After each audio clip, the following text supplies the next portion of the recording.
Hey everybody, welcome back to Feedback Loop. I'm Jeremy, I'm Joey. and we're talking about music, as we are wont to do, as this is a music discussion podcast. Shit, dude, I feel like you said that exact same thing on another episode. Probably. The as we are wont to do. Like, I feel deja vu right now. Well, maybe I did, maybe I didn't. I guess someone can fact check us, but nobody listens, so they won't. I'm not going to do it, so. Yeah, exactly, in your face. Anyways, this past week, we listened to Shawn Lee's Ping Pong Orchestra, his album Voices and Choices. And we're going to be talking about it today because that's again what we are wont to do. Oh, So shit. now you can really have deja vu. Hell yeah. Even though I don't know if that happens in such a quick term. I don't think it does. I think, like, the amount of time that you deja vu is, like, 90 seconds, and we haven't even been going for 90 seconds yet, so.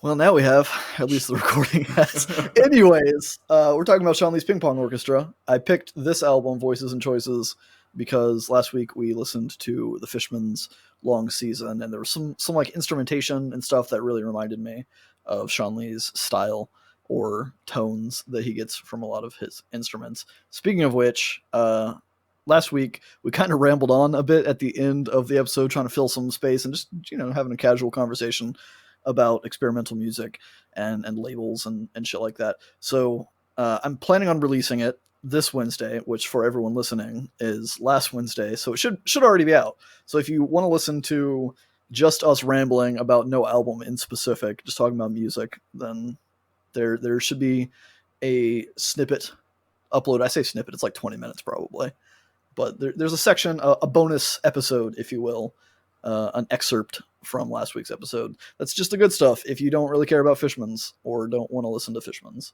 or listen to us talk about Fishman's. So that's fun. Maybe we'll do some more of that stuff if we ramble further and further. But Shawn Lee's, wow, my tongue's working faster than my brain or something. Shawn Lee's Ping Pong Orchestra. I actually heard of this album because of Borderlands. Oh, shit, what? Yeah, I don't know. Have you played Tales from the Borderlands?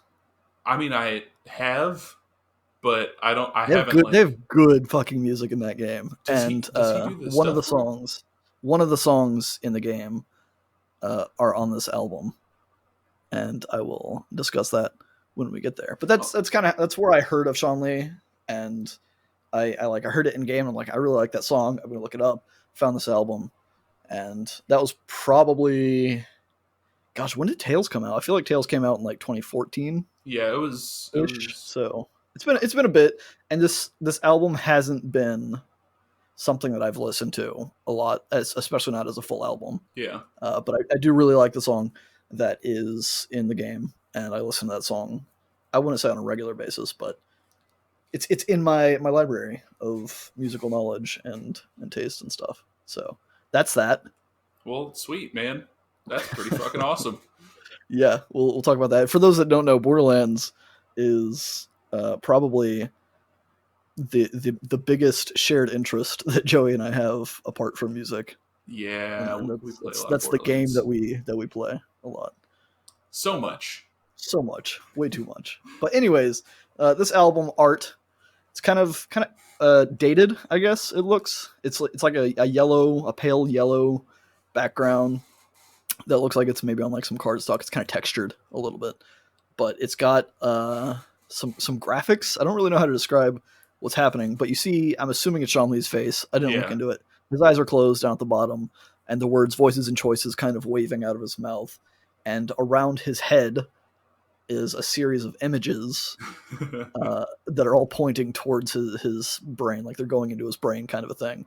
And they're labeled A through F, where there's a hamburger or a cheeseburger, I guess I should say, a French horn, a silhouette of a presumably naked lady in heels. It's like the trucker lady that you see on like the mud flaps of trucks. Yeah, I'm sure there's a name for that, and we just don't know it, or at least I don't know it. I don't know it. And then there's like some little synthesizer organ looking kind of deal. There's like a cello, or maybe it's a violin. It's kind of hard to tell the scale. It's got 4 strings. I don't know I don't know my instruments. Cellos have 4 strings. I think all of those like stringed instruments have 4 strings.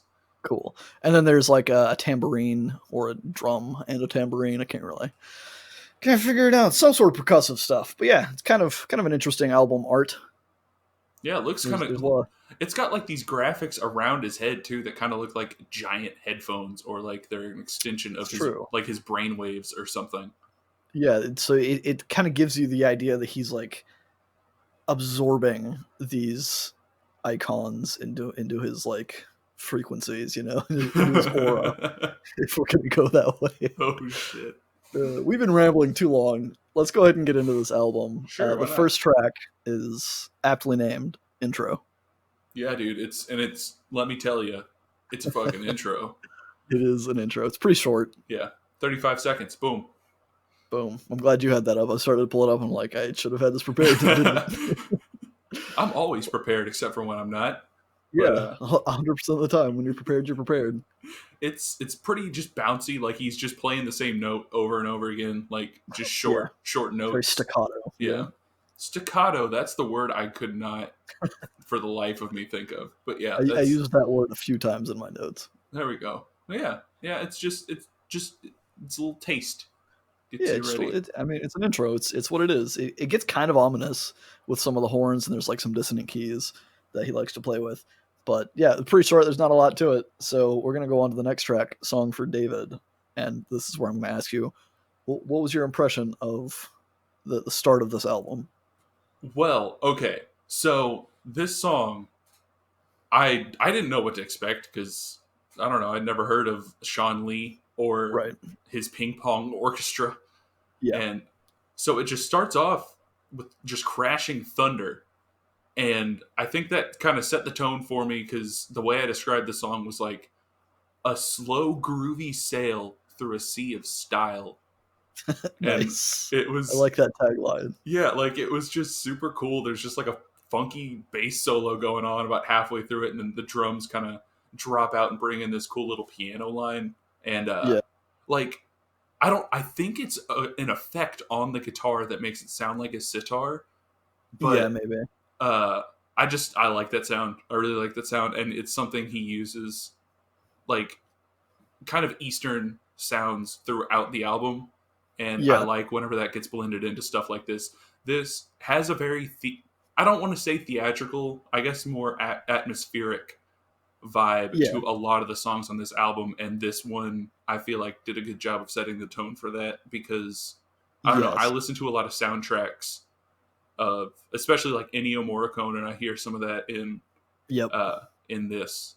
Yeah, Not that's what I not was like gonna this song, say. but You mentioned that there's a lot of like Eastern sounding instruments, and he uses them to play what, in my mind, is more of a Western kind, like American Western, like cowboyish kind of yeah, like it music, should which be is in. it's using Eastern instruments to play Western music. It's just kind of a fun combination, I guess. I agree. I really like it, and yeah, I mean, not to give it all away too much, but I definitely like this. So, Cool. That's good. I this also for context, I guess before I say what I was about to say, uh, I'm assuming you looked into this a little bit, or I think I mentioned it last week that Shawn Lee has been involved in writing a number of soundtracks oh my god, yeah, for TV shows and movies and and games and video stuff like that. games. He Yeah. he wrote the soundtrack for Bully, Yeah. which was one of my I favorite never games played growing that. up. I never played that game, and I always wanted to. Oh, it's such a good game. It's one of the first huge games that I fully completed,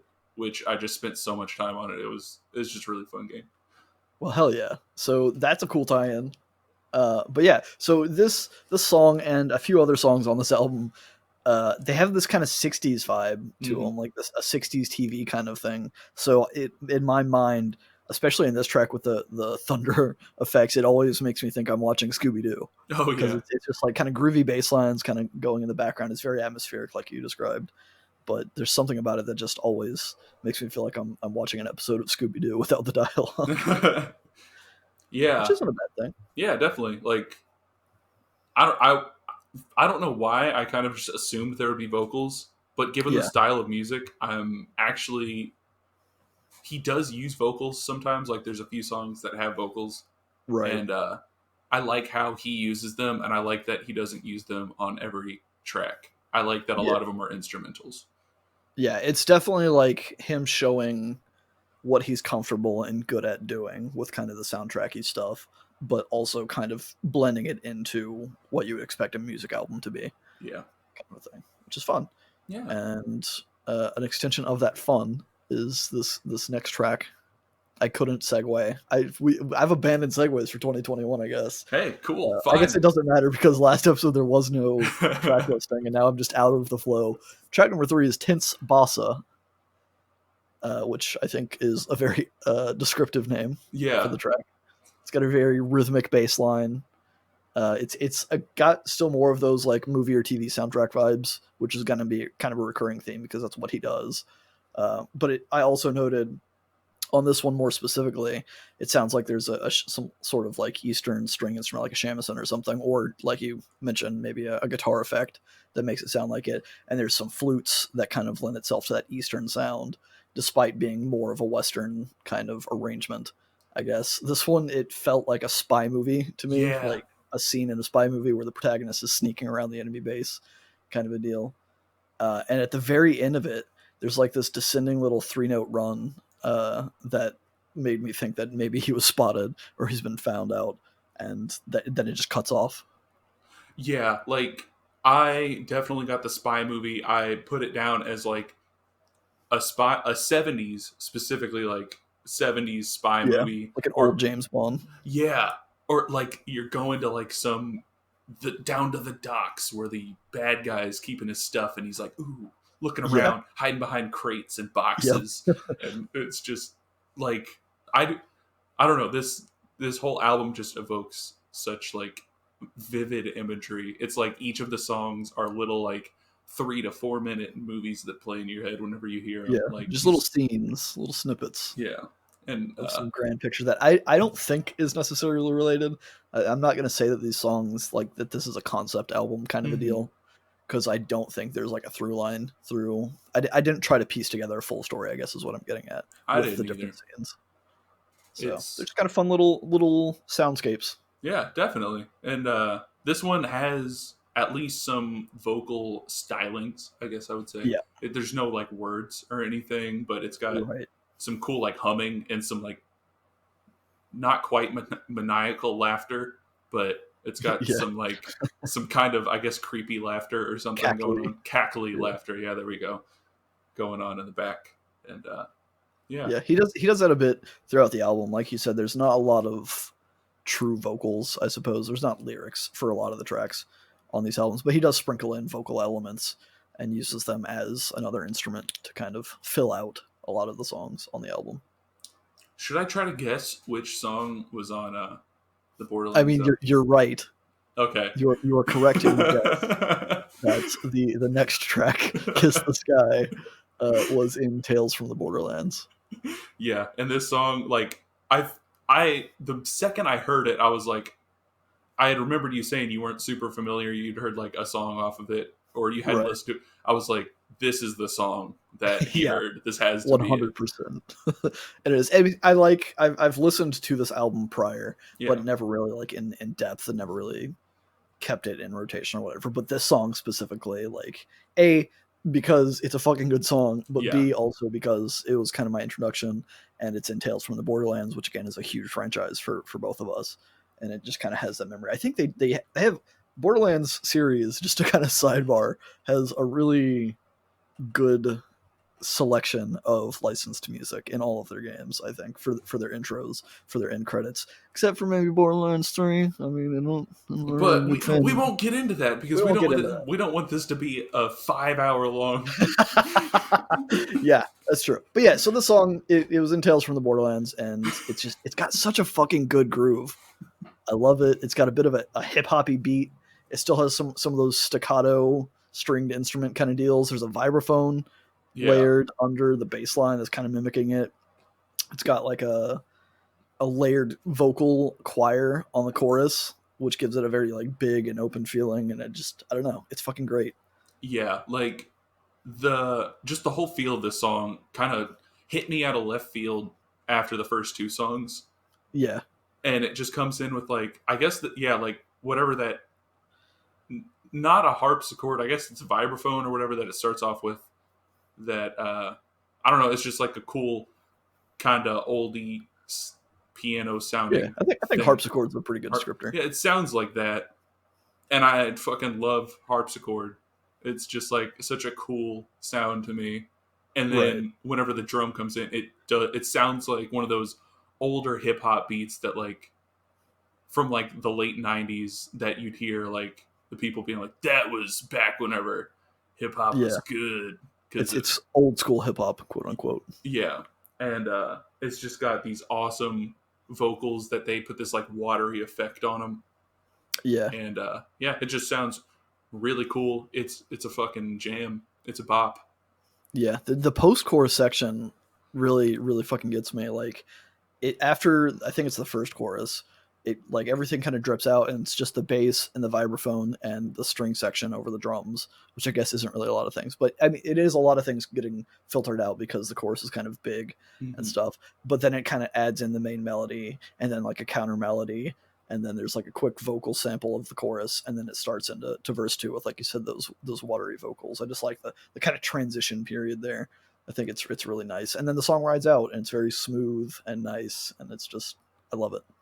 Yeah, and I really like the drum breaks that kind of come through because I mean it Yeah. has kind of a background drum to start off with that kind of just fits into the beat, but then there will be Yep. times where it comes to the forefront and it has like you hear like the amen break or something that's so iconic in hip hop like that isn't Right. this, but it has like a similar feel to it whenever it comes forward, and Yeah. it just sounds really cool.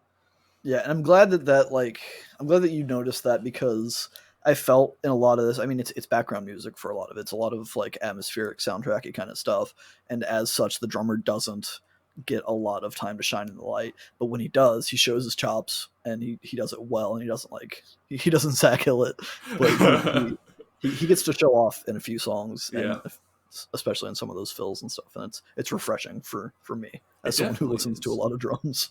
Honestly, I heard like the drums are one of the things that as background as they kind of stay in a lot of the album, they kind of Right. put it to the forefront for me. Like I really like the drums on this album because of how well they're used when they are actually utilized, and Right. they kind of just keep everything together all the other times. Fuck yeah. I'm excited and ecstatic that you feel that way because it's also how I feel. Lyrically, this song, because it has lyrics, is it seemed to me that it's about how we're all going to die and kind of encouraging people to turn that fear into some sort of energy to share our love and to live our life to the fullest, where it's kind of like acknowledging like, look, we can't stop people from dying. We're all gonna fucking die, but we can make the most of the time that we do have and use it for good, Yeah, which is kind of a nice it's message. yeah, it is a nice message because that's totally how it is. You can't stop the things that are inevitable. So not By necessarily definition. yeah, exactly. Not necessarily don't worry about them at all, I guess, but don't keep that worry from letting you Controlling do you. good things in your life. It's just nice. Yeah. But and then if you Joey's trying to salvage it and bring the segue back. nah, I'll just leave it for this one because I don't know what I was gonna do Well, I except mean, if that was the fourth track and it was pretty like upbeat and you wanted to have some sort of shift in the album, maybe you'd want to bring in some sort of fiendish fifth track. yeah, a very fiendish fifth, like this fifth track that is called the fiendish fifth. The fiendish fifth. I can't talk Fiendish either. fifth. Yeah, we're drunk tonight. We're not actually drunk. I'm No, not drunk. I'm not. Okay, well, we're just bad at the English language. We're just bad at doing the thing that we're literally have been doing for a whole year at this point. Yeah, we've been almost doing this shit for a year. But yeah, Fiendish fifth, number 5. Take it away, Joey. Okay, I'll I take feel it like I away. talked too much on the last one. Nah, man. Yeah. So, shit. This one, it's got like a mysterious feel starting off. It's got like this bassy, watery synth tone that kind of climbs up. It's not necessarily like a walking bass tone going up, but it gravitates upward, I guess I Yeah. would say. And then some keys come in, add to the mystery. Some strings come in and give it like Ooh. almost like a villainous tone. Like a Yeah. villain is introduced into this thematic little play thing. But the strings, they don't really stay around too long. Like they kind of just come in and out. Yeah, they're Like kind of maybe used for emphasis. yeah, like maybe the villain they're cutting to him or something, and it's like this is the guy. But I don't know why I'm trying to give it some sort of story, but No, I mean, it works. but yeah, they all just kind of have like a soundtrack quality to them. So like in my head, Yeah, instantly, it makes sense. I can't hear the song and not think of it, I guess. Yeah, this one again made me think that I was watching another episode of Scooby Doo. I think that's the only other time that I mentioned Scooby Doo specifically. But a lot of them have this kind of like air of mystery, and again, it's this kind of like '60s groove for a lot of it. So that's where my mind goes. Yeah, and there's like some pretty cool guitar soloing at the end and bass solo. Like there's a lot of funky ass bass in this on this Yeah, album. Like it's definitely. yeah, it's just super cool. It's I like funk. I like funky guitar, and I like the way the keys are. Like they get like a little keyboard solo dude at the end. Yeah, like the last part of the song just kind of like gives each instrument a little bit of time to take the front, and the drummer doesn't really do anything with it. Strangely, like everything cuts out and it's just the drums at some point, I think. But he doesn't really like use that as a soloing piece. He just kind of like lets the beat kind of ride, which it's a nice phase, I guess, kind of like a transitional period that leads into the bass solo Yeah, and then the key solo and stuff like that. yeah. That's the like. If there's one thing, I think drums. Not saying that drummers shouldn't take like fills or solos or stuff, but I think to me drums are cool enough that you can just kind of lower the rest of the instruments and just leave like the normal drum beat, and it just Right. sounds cool if you just listen to it on its own. I agree, man. That's why I'm a fucking drummer. It's easy to sound cool. Oh shit! Maybe I Much should learn easier. drums. Yeah, it's much easier than playing guitar. Yeah, because Well, it's much easier to sound cool on drums than it is to sound cool on guitar, I should say. yeah, I've been playing guitar for a long time, and I definitely don't sound cool. So You sound cool to me, Joey, even though I've not listened to you play guitar since we worked at Pizza Place. So, did I bring a guitar into Pizza yeah, Place? yeah, you did. At one night, I think it was me, you, and Levi, and maybe Tori. I Was think you I brought your. that guy? Yeah, you were. Oh my god, I was We that sat out guy. back and you played some guitar. I totally did. I remember it now. Like I it was some sort of famous songwriter like Francois Jesus. Hardy. Oh my god. Francois Hardy. Yeah, right. If only I could make it to that prestige.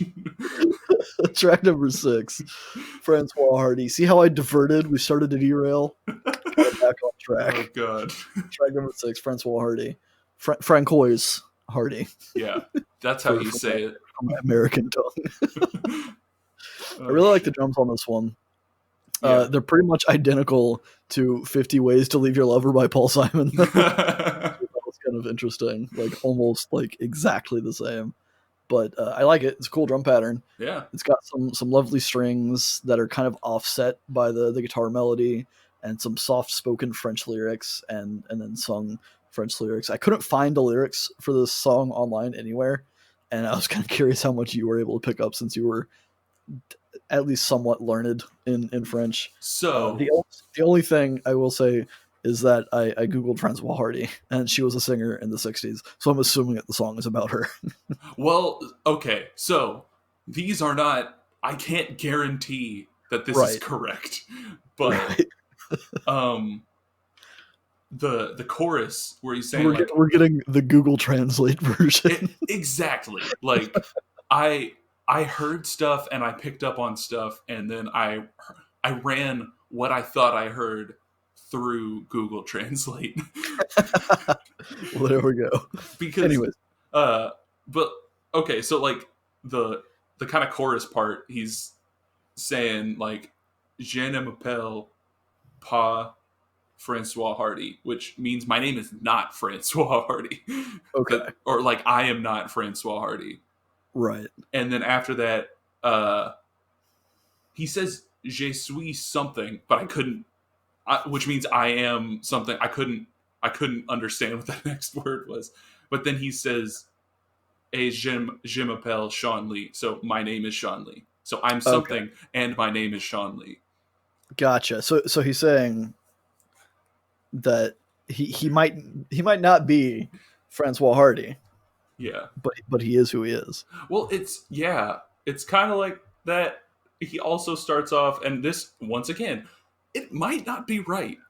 So, uh, We're gonna run with it. We're gonna assume that it's the truth because we have no better alternatives. I'm gonna drop the French now and just read what. So I think the first three lines of this song are "My hair is long," or like "I have long hair," Right. and then "It's too long." I think is the second one, or Okay.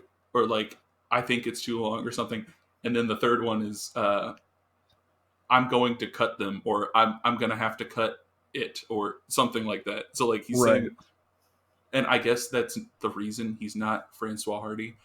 But so that's the opening verse. The second verse gets really fucking weird. Like it's very bleak. So the next Okay. three lines after in the second verse, from the deep back of space, our universe is awful. There are no more emergency exits. The nature spits us. It's our turn. What the fuck? What is the song? Yeah, yeah. It's I sorry, I'm trying to process everything you've just dropped on me.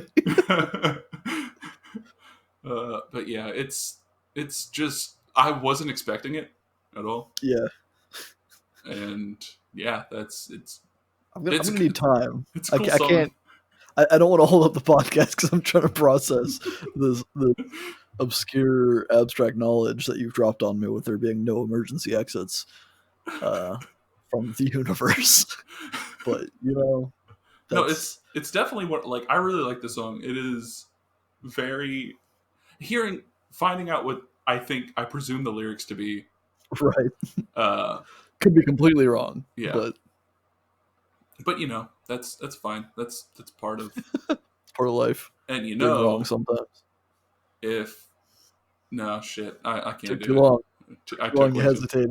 You dude. were teetering, You know teetering the on the edge of a rope, and below you was a pane of glass, and you didn't want to fall on it like you were performing some sort of glass act. Glass Act is the next track on the album. See, before we get into that, I think my Yeah. issue is I'm a With very segueing, no with everything with life.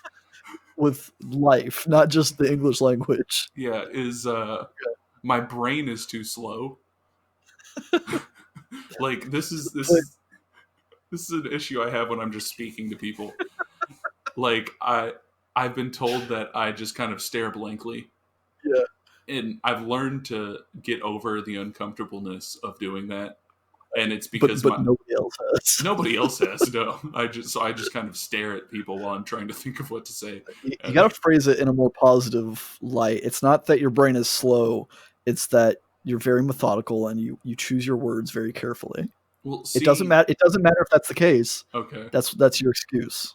I'll go back to that excuse because I used to use that excuse until Yeah, I was like, "What am I until doing you here?" decided to stop lying to everybody.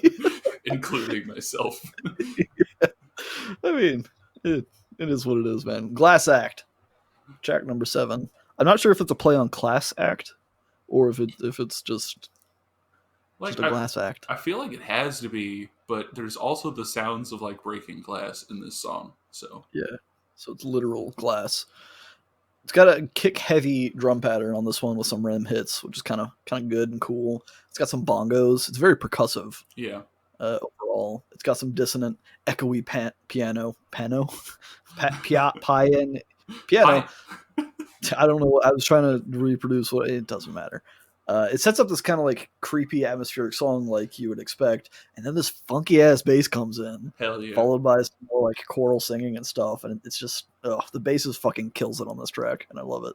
Yeah, the bass, like just a funky ass bass solo, and not to say that I expect that out of every song at this point, but I definitely have come to at Except that least, the bass is pretty fucking cool. yeah, just I'm always gonna hear some funky bass, and Yeah, it's got like at the more beginning, I guess, of this song, it's got like some kind of 80s sounding, like a horror movie keyboard Not like it's Mhm. playing something that sounds like it's out of a horror movie, but it's got that same tone. Right. That It's kind of very dissonant yeah, or detuned or whatever. yeah. And I like that, and it's super cool.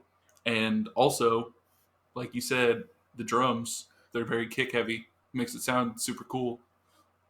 Because So drums are cool, yeah, guys. drums are just that's I feel like I shouldn't say that as much as I do, or as much as I am You currently. absolutely should.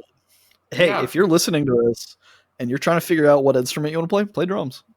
you know, Fucking pick up some goddamn drumsticks. do it actually, because I feel like drums are probably one of the hardest things. Like if you're joining a band, the guitar player can kind of just switch over to bass. Not, and that's not a dig at bass players or guitar players. I'm just saying they are somewhat similar instruments that if you need Oh, to they're fill, definitely like similar instruments. yeah, like if you need to the roles that they play in the music are not really similar, but Right. if you need somebody to fill that space, you can hand it to a guitar Yeah, player and make if them you're play these notes. proficient in guitar, then you will also be proficient at bass, or at I, least be able to perform yeah, at a certain standard. yeah, and there's no substitute for that for drums. I feel like if you're a drummer looking The for a tambourine. band, you're probably yeah. If you're a drummer looking for a band, you're probably going to have an easier time than like a guitar player or a bass player or a singer looking for a band. That's true. Plus, I mean, it's fun as hell to play the drums. You beat the shit out of some fucking big old tubs and call it a day. Hell yeah. Track number 8. Yeah, percolator. Percolator. Perculator. Not percolator. It's weird because, so like, percolator is spelled with an O, not a U, Is right? it? Unless this is a foreign thing. I mean, it's probably spelled with an O, but yeah, he is from what, the UK? That's where Shawn Lee's from, right? Fucking no. I think he's actually American, but I Is think he he? lives in the UK. Oh, I read, and one of the things I read about him said I'm something gonna about him Google it living right in the now. UK, but He was, yeah, he's American. He was born Shawn Lee Mahan. He now lives in London. well, but he was born in America. Yep, he was born in Kansas. Well, then I don't know because I thought percolators had an O, not a U, but It does. Confirmed by the Google. But anyways, track number 8. It's called Percolator. Percolator. It's got some shakers and some light belting starting it off. It's got some echoey low bongo or hand drum kind of sounds. There's a lot of very wavy guitars, mm-hmm. which are fucking cool. The Yeah, bass line, again, fucking groovy as shit. Just kills it. This one, it seemed, it in my mind, it painted the scene of some like late night dreamy kind of romance scene, but not like a sex scene like I made yeah, it sound. Yes, but just like kind of like falling in love or like seeing the object of the protagonist's affections and just kind of like having this kind of dreamy quality to it. yeah. Like you're walking around, I don't know, outside, like maybe there's a palm tree or some candles or something, and you've set up like a blanket outside, and you have a glass of wine. Maybe the guy has like one of those white button up shirts, and it's like slightly unbuttoned at the top, and the sleeves are rolled up, and you're just like leading a girl in a dress over to the blanket or something, and you're like, look at what great times we're having on this dreamy occasion. It's very vivid. I like it. You know, it's just it happens. You see things in your head, and you're like, yeah. Yeah, if you're creative. If you're like me, then you don't see anything. You just get vague ideas of things. Yeah, but vague ideas are super cool because they can go anywhere. I guess. But yeah, I like it. The only other thing I was gonna add was that bell, that triangle at the beginning. Yeah, It makes me think that like a timer's going off. Like I yeah. heard it sometimes, and I would be like downstairs doing something, and even though we have an oven and a microwave that go beep, it still made me think like, oh, is an egg timer going off or Yeah, something is calling my attention. yeah. But yeah, other than that, no qualms with this song. It's cool. Yeah, it's It's a one nice little song that you can just kind of nod your head to. yeah, I would definitely be nodding my head to this next track as well. Oh, well, that's cool because it's called Nod Your Head, track number 9. Boom. Oh, you know what? Then I'm not going to nod my head to it because Shawn Lee or anybody else cannot tell me what to do. So, Oh, you fucking rebel, you. Track number 9, Nod Your Head. It's kind of like a slow jam kind of rock deal. It's got some soft flute and some bass that are kind of introducing the first section. Towards the middle, it progresses quite a bit, and to me, it was like stepping out of some like chill jazzy club into the harsh sunlight for a moment. Like you realize you stayed out way too late. You walk outside, it's just fucking bright as shit, and then the song kind of goes back to the darker sounds. So maybe you're like, fuck it, I'm going back in and just fucking spend the rest of the day in there, kind of a thing. See, I had a somewhat similar experience with this song, in that the beginning of it made me think that like I was sitting in like a deep chair, and almost Can you describe what a deep chair is? Okay, so think about, have you ever seen those old stereo commercials? I don't remember what company it was, Yes. but That's so weird. I saw that picture yesterday, specifically the one where the dude's getting his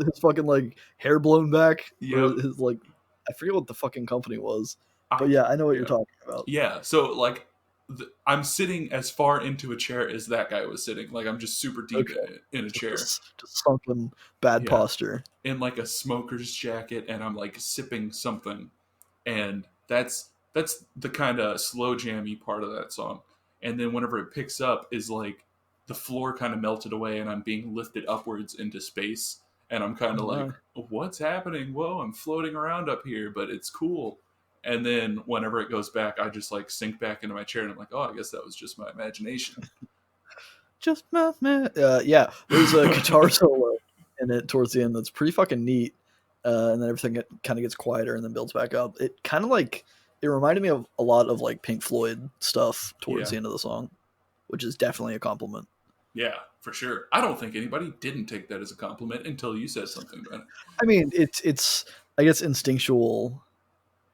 Maybe just to me that if you're comparing something, I mean, we've talked about this before, but comparing artists kind of seems like you're taking away from them by saying, oh, well, it's not creative because I've heard something similar before. Kind of that is very true. And I don't like that stereotype, but it is definitely one. It's definitely one that's in my mind that I try to branch out, because I mean, I literally just compared him to Pink Floyd in a good way.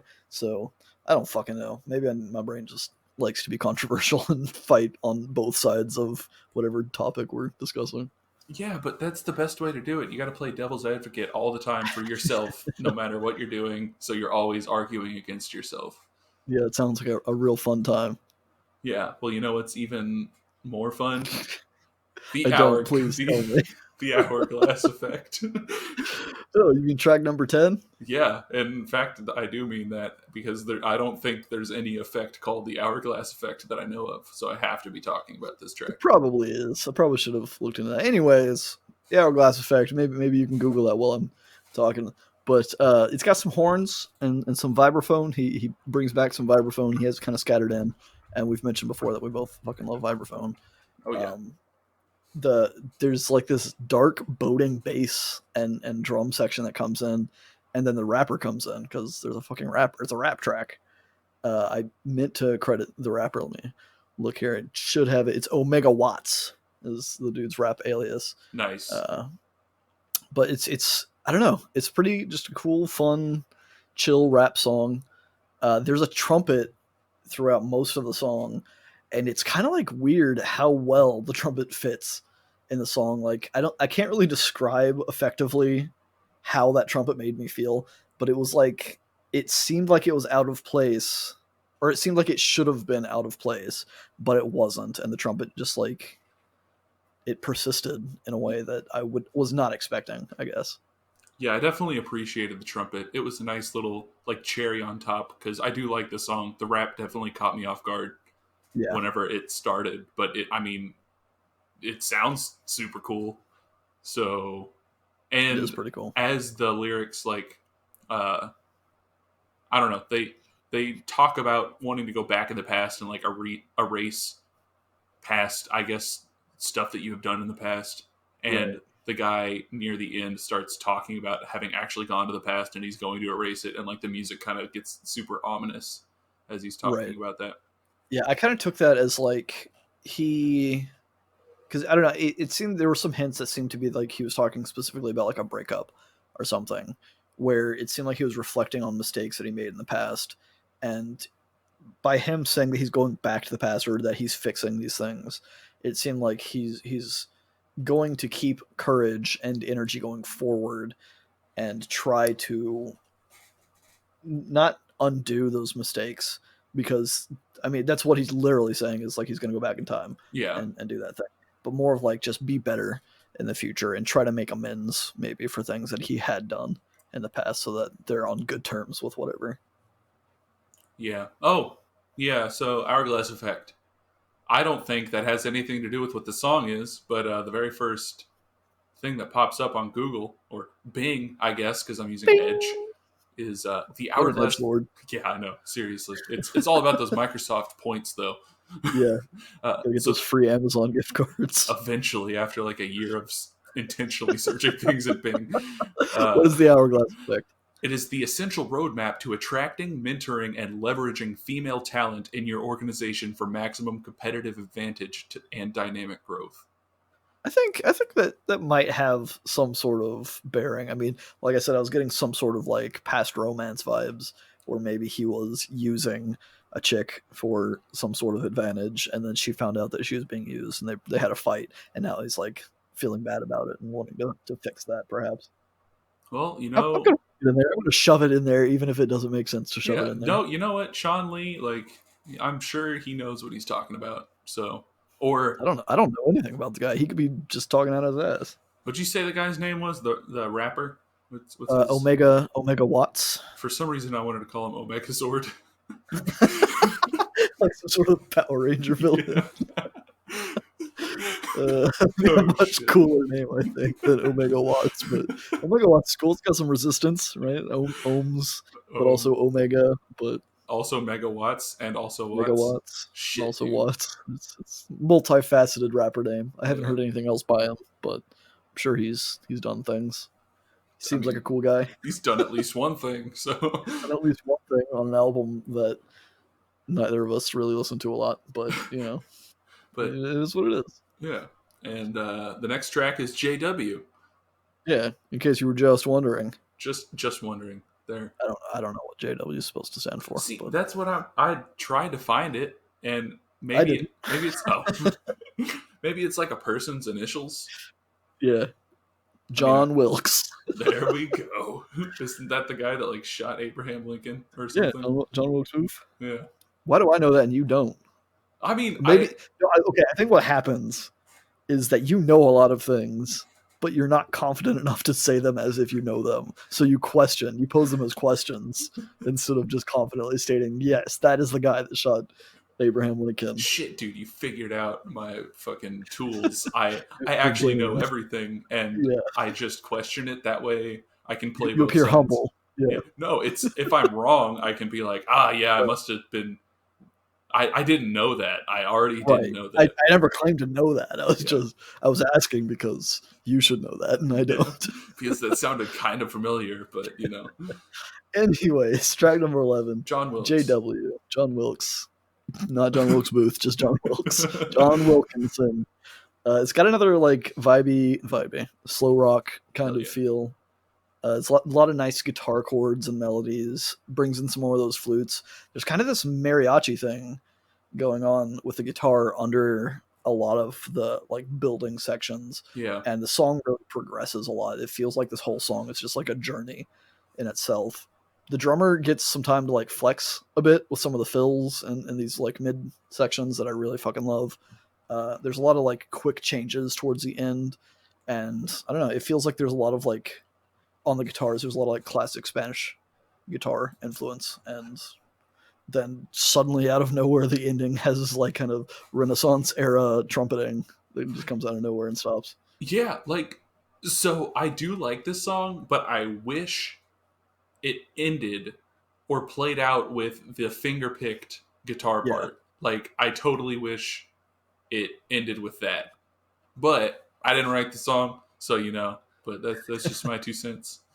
yeah, I mean, so I think it's kind of like in fuck, what was the other song? There was one other song that had some sudden sound effect at the end that came out of nowhere, and then the song ended. I feel like I don't want to say that he wrote them as specific scenes in his mind and that's when the scene changes to Yeah. something else, and then he just didn't continue into the next scene because it's supposed to be a song, but it felt like maybe he left in a little bit of it on accident. Maybe I don't know. There's definitely a weird feeling where the song just like totally changes and then ends right after it changes. So But, I understand your complaints. yeah. But you know what? These are just some changing times, so maybe he felt he needed to reflect that in his music. I think he definitely did. Changing Times, track number 12, super swingy drums. Hell yeah, dude. And it's like it starts out kind of spacey almost, Yeah. and then gets into some super swingy drums. And the fucking okay, so this is just the Mission Impossible theme. It's just a guy going like bow bow bow bow bow bow. Yeah, so it has like this off-brand Mission Impossible bass riff. It's almost identical, but he changes up a couple of notes. But Yeah. more importantly than just the bass doing it, there, like you said, there's a guy who's going bow bow bow bow bow bow. It's just so weird, and it's I don't know. It's a very weird song. Yeah, I actually laughed out loud when I first heard this. I was just like, Yeah. what the fuck?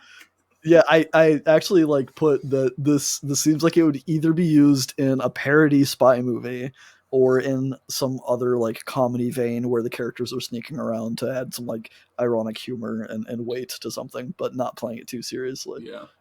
It's Or like very funny. Or the characters that are sneaking around are doing this while they're sneaking around completely Right. unaware that It's they're giving like up their position. fucking Jack Black sneaking into the Rock and Roll Hall of Fame, right? Yep. Where it's just it's funny, but he's also sneaking around, so there's kind of just like I don't know, some dissonance there for comedic effect. Oh my god. But yeah, pretty cool song. I guess like halfway through, the song changes into this kind of weird chill section. It's really groovy, and then it goes right back into the Mission Impossible thing. So I don't know where his mind was. I guess it's changing times, right? Yeah. So I don't know what the intention was necessarily, but I think he nailed whatever he wanted to do. Yeah, I hope this is exactly what he wanted because it was at least enjoyable. Maybe even if you don't like the music, I feel like just hearing it for the first time was an enjoyable experience. For sure. It's definitely not something that I would loop on or put in heavy rotation on any playlist or anything, but it's definitely it's interesting, especially amidst this album. Yeah. Followed up quickly by Bob Bolsky. Babolshi. It's Babolshi? Yeah. I think it's because they pronounce it. It's Bobolski, right? Bobulski, but I think that's just the Americanized pronunciation of it because there's a weird chanting section. That someone chants 1, 2, 3. Babolshi is what it sounds like. Can you not hear me? I couldn't for a second, but you're back now. I think it's on your end. Hopefully you're. What? It doesn't matter. Babolski. It's like I think that's the Americanized pronunciation of it because there's this kind of weird chanting later in the song where someone goes 1, 2, 3, Babolshi, and then it goes back into the song.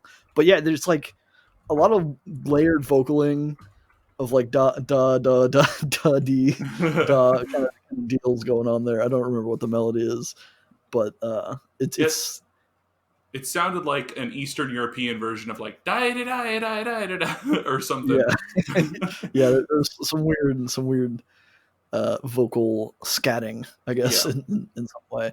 But it also has some like Western or like surfer kind of tone for the guitar, which is kind of cool. And I'm not really sure if I like the song as a song, but it has good rhythm and it's kind of easy to bob my head to. And I don't know. The part that I don't like is that I feel like I'm going insane while I'm listening to the song, and that if the song were played on loop, it could be used as torture. Yeah, like for sure, because the way I put it in my notes is I feel like I don't have the proper musical knowledge to be able to describe what is happening in this song. Yeah, it's very, very strange and kind of, I don't want to say annoying, but it's like, I could easily be driven insane if this was played on loop for an extended period of time. Yeah, but to this song's advantage, I feel like this ties into the whole experimental music conversation that we were having. Not necessarily that this song itself is like super experimental, but he's not necessarily trying to go for something that you're going to be like humming along to, snapping your fingers or whatever. It's not a pop song. Yeah, he's creating something that's an interesting sound and putting it out there for you to experience in this long format of this album, and it's definitely something that I it gave me enjoyment while listening Right. to this album. So Yeah. And if you want to hear more of our feelings on experimental music and labeling and stuff, again, this past Wednesday we just released kind of an abbreviated, a cropped out section from our last episode where it's just us kind of off the cuff talking about how we feel. So it's a much less structured conversation that happened last week. But I put it out by itself because I understand that not everyone's going to be listening to album reviews for albums that they don't give a shit about. But you might like the conversation. yeah, so maybe. it's there. Or maybe you don't and you just want to come yell at us. So Well, that's fine too. yeah. We could use the company regardless of if it's good or bad company. Bad company. Track number 14, Mondo Mondo. Back at it. This one again kind of brings back the mysterious sounds with the vibraphones and echoey room kind of effects. One of the melodies reminds me of another song by a band on our list. So maybe we'll bring that in at some point soonish. Ooh. But yeah, I don't know. It's kind of just another. It's more of what you would expect from Shawn Lee, I guess, at this point. Yeah, for me, this one gave me a very strong mental video, I guess you could say. Mental play, mental act is Tell us all about it. so like the slow tempo, the beating like kick drum, kind of the ominous keys that open it up, the humming. It's like a vignette of the end of somebody's life, just like you're seeing the very end of somebody and they're just like laying there, not like they're going down in a blaze of glory or they're but it's just like they're kind of just laying there dying. Someone on their deathbed. Yeah, and you're just like, this is the end. And whenever the song stops, the person's heartbeat stops. Oh my. Yeah. That's very, what I got. Very dark for a song called Mondo Mondo. Well, you know what? Maybe I was just tired the first time I listened to it. Yeah, or maybe I'm getting tired of talking about your stupid theories of Maybe I'm songs. getting tired of your shit. Track number 15, Tired. Boom. Segues. We're rusty. We're bringing it back. Yeah. We had what, 2 weeks without segues because we did the 2020 thing, and then we did the Fishman's thing. So give us some time, people. Give us some slack. Yeah. It's a new year. Our brains have been switched off. Those segues you know and love will be back, I promise. We know you do love them because there's nothing else of merit in our conversations. So I have to believe it's the segues. But Tired, this one, like, the title gets it dead on for me. Like, yeah. I instantly get the vibes like I'm sitting in a big chair and it's like a lazy day. A deep chair. Yeah, a very deep chair, but it's like a love seat, I guess. And I'm laying sideways with like my butt in the cushion, my legs are hanging over the arm, and my head is laying against the other arm. And there's like a window next to me. It's essentially just like the house that I grew up in. Yeah, yeah. It's very daydreamy. Yeah, it's kind of like, it's hopeful sounding and it's kind of spacey a little bit, and it just like, it doesn't really evoke, I guess, as vivid of an image, but I wrote that this is kind of what I would imagine the soundtrack to me, just staring off into space, lost in thought, kind of a thing, feels like. And then as the song goes on, it kind of slows down towards the end, and it feels like you're dozing off or giving in to your tiredness. Dude, it gets super slow at the end. Like there's just like a 4 or 5 second period at the end where it's like, I thought he was just gonna like keep slowing it down. Right. But you know, maybe that's for another album. Maybe I'll make my own edit of this song where it just slows down forever. Forever. The song's gonna be 3 hours long. It keeps getting slower until there's like an hour between the last 2 notes. Hell yeah. That's not music anymore. I think Adam Neely did a video on what the slowest BPM a song could be. He did, but he also kind of did it in a tongue-in-cheek way because it's all music. He was talking about what was it? I haven't seen the video, so I can't talk about its content, but I just saw that it existed. I'm not gonna go into it, but it's a discussion for another. Yeah. I watched it. Series of us discussing Adam Neely videos and just ripping off his content. Hell yeah. I'm not gonna do that. Adam Neely seems like a really cool dude. He does. Watch Adam Neely, everybody who's all two people who might watch this. Listen. They're not Listen. watching. I We don't don't know have video why. yet. Yeah. Why do I say watch? We even if you are on YouTube, we're not we have no Nobody's video. watching Nobody's static watching image. anything. I think it's just I don't know. I don't know. Is my main source of consumption watching things? I mean, mine is. I listen to a lot of music and I'm not watching That's true. anything. But But I guess like I think that's maybe this is a discussion for. Fuck it, we'll go into it a little bit. I feel like listening to music is a much more passive experience, yeah. right? You can be doing something else while listening, whereas if you're sitting down to watch something, you can't focus fully on that. I mean, I guess if you're watching some show that you've seen a million times, then sure. But for the most part, at least for me, maybe just because I'm bad at fucking multitasking, I cannot be watching something and doing something else at the same time. Otherwise, I'm focusing fully on one and shitting on the other. Yeah, I'm notorious for doing that. I will be like carrying a load of laundry, and Alyssa will have like the TV on, and if I'll just like it can be a show I don't care about, I will Right. stop mid stride and just stare at the TV Yep. with a load of laundry in my hands, and she has to be like, "Hey, hey, do what you were Focus. doing, and then come back and watch this." Track number 16, the final track on Jawbreaker. Jawbreaker. Kind of goes back to that bossa nova feeling drum beat Yeah, in this one.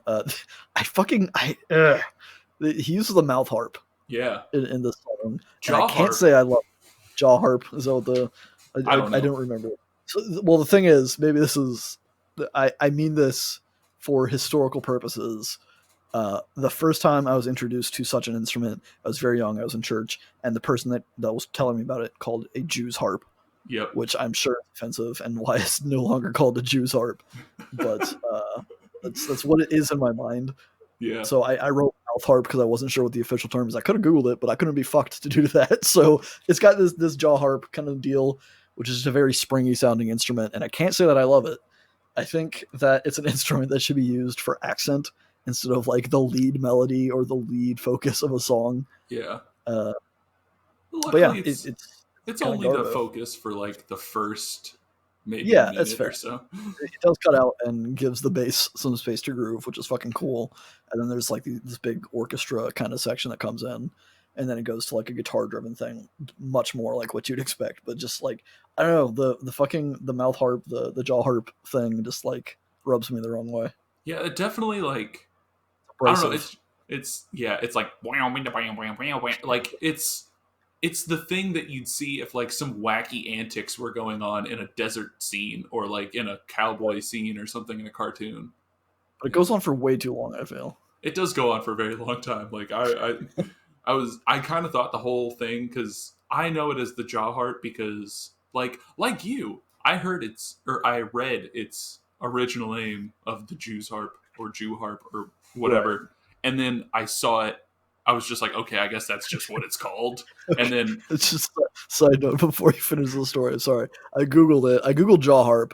It came up with a Wikipedia called Jew's harp, but it yeah, says also known as jaw harp, mouth harp, gewgaw, Guimbard, Combus, Trump, Ozark harp, Galician harp, or Merchunga. So that's fun. people were just like Jew's harp, nah, dude, you're fucking anything but that Fucking machunga. Merchunga. Guga.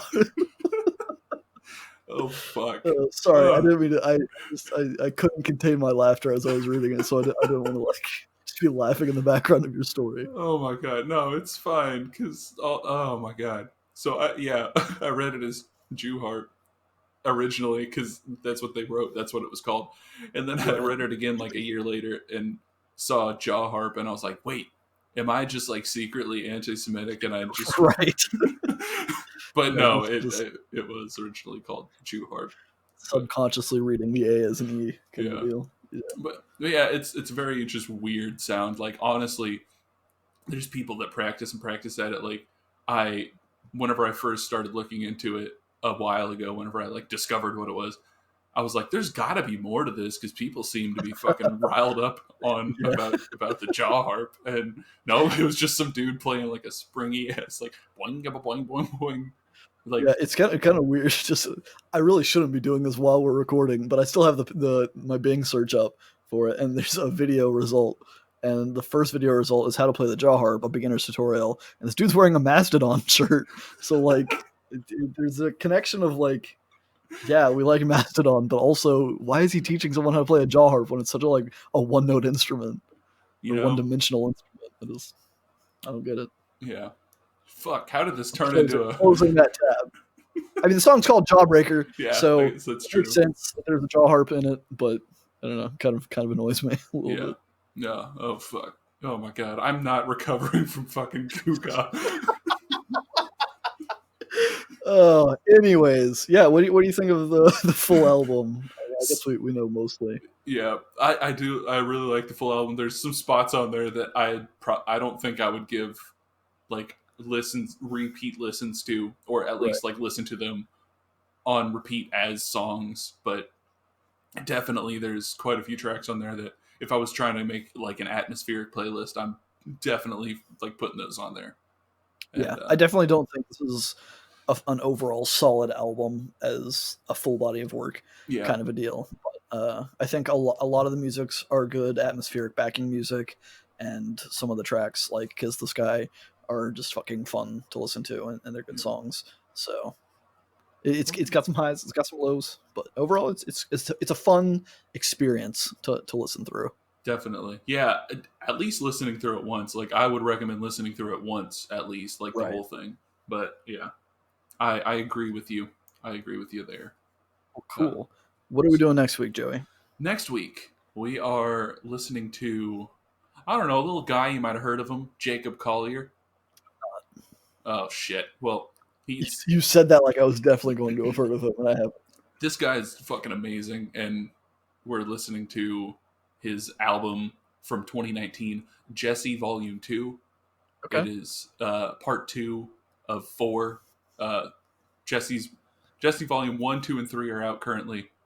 Volume 2 is the one we're listening to. I'm excited for part 4, but we're listening to 2 next week, and I'm just freaking out over here. This dude, Jacob Collier, is just super awesome. He's a super cool dude. At least seems like it. I've never met him.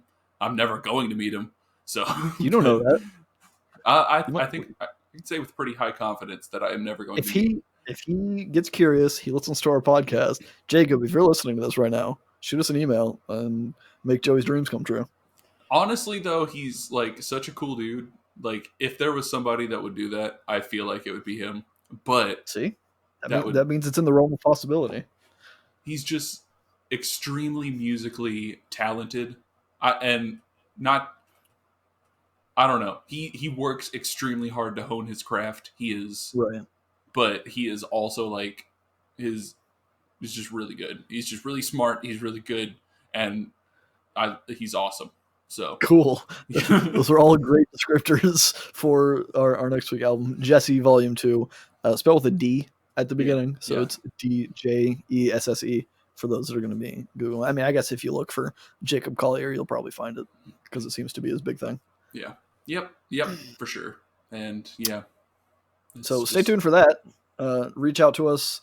Let us know how you felt about this album, Voices and Choices by Shawn Lee's Ping Pong Orchestra. Listen to our short abbreviated episode discussion about experimental music. Let us know if you want more of that kind of deal, and we can make that happen because this is our show, so we can do whatever we want, whatever you guys want. We'll figure it out, man. Yeah, for real. Like, if you all like 3 people like it, definitely like that thing more than anything. Let us know, because we're gonna keep fucking talking about albums. Like, it's not gonna stop. But if we hear that people like other discussions, we can do other things. I think I prefer having those discussions. I mean, I enjoy discovering music, don't get me wrong. Yeah. But I think it's more fun to have those less organized, kind of just genuine conversations as opposed to a somewhat, not that we script our shit, but like we have an outline, right? We know it's a very structured podcast where we go through every song individually, kind of a deal. Yeah, So if for sure. other people, if you guys want to listen to more of the not that stuff, then let us know. We're all over social media and stuff. Just search Feedback Loop Podcast. And until you do so, I hope you stay on our feedback loop. Bye-bye.